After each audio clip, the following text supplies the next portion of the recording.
UniLife yw porth myfyrwyr Prifysgol De Cymru.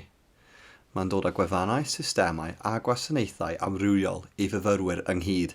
Dyma hafan UniLife, afan gosur ar borol gwe bwr gwaith sydd â maint sgrin arferol. Bydd y dudalen yn cael ei gosod yn wahanol ar borwyr neu sgrinau gwahanol ac ar ffôn symudol, ond mae'r un swyddogaethau ar gael. Gadewch i ni edrych ar prif ddeisydd y dudalen.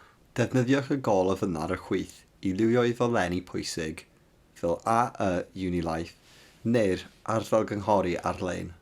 Mae'r faner raddigol hon yn cael ei ddiweddaru'n reolaidd ac mae'n dangos gwybodaeth bwysig gyfredol. Mae eich newyddion yn ddangos newyddion o bob ran o Prifysgol De Cymru. Cliciwch ar eitem am ragor o wybodaeth. Mae digwyddiadau myfyrwyr yn mynd â chi ar restr o'r ddigwyddiadau sydd ar ddod ar gyfer myfyrwyr Prifysgol De Cymru.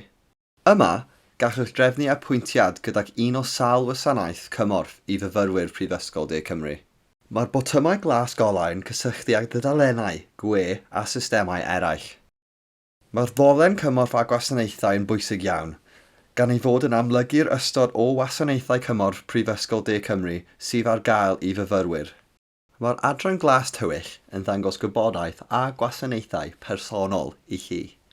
Gallwch weld ragolwg o'ch e-byst ddiweddar yma. Cliciwch unrhyw le yn y bwlch i fynd i'ch mewnflwch e-bost yn Outlook. Mae ragolwg o'ch calendar ar hafan UniLife.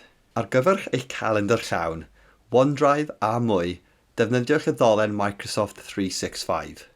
Blackboard yw amgylchedd dysgu'r ryddwyr Prifysgol De Cymru, lle rydych chi'n ymgysylltu a'ch cwrs a'ch modiwlau ac yn cyflwyno'ch asyniadau.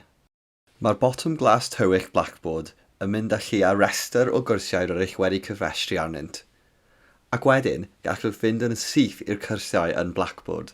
Mae cyfrif llyfrgell yn rhoi manylion am unrhyw lyfrau yr ydych wedi benthyca ac archebion.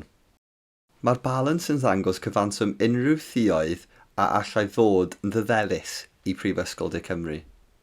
Cliciwch ar y botwm am fwy o fanylion. Mae gwybodaeth myfyrwyr yn dangos ei gwybodaeth bersonol. Mae diweddaru eich manylion yn esbonio sut i ddiddaru eich manylion personol os bydd unrhyw rai ohonynt yn newid. Mae'r ddolen llyfrau myfyrwyr yn caniatáu i fyfyrwyr cymwys gynhyrchu tystysgrif treth y cyngor a tystysgrif statws myfyrwyr. I chwilio UniLife, defnyddiwch y botwm Chwilio UniLife ar ben y dudalen. Bydd hyn yn mynd â chi i'r UniLife lle gallwch ddefnyddio'r bwlch chwilio, edrych drwy restr neu i fynd i waelod y dudalen am restr o holl wefannau UniLife. Os ydych chi'n cael unrhyw broblemau wrth fewn cyfnodi i UniLife, neu'n methu â chael mynediad i'ch cyfrif Microsoft 365 Prifysgol De Cymru, cysylltwch â chymorth TG Prifysgol De Cymru. Ar gyfer unrhyw ymholiadau eraill, neu i roi adborth i ni, e-bostiwch unilife@southwales.ac.uk.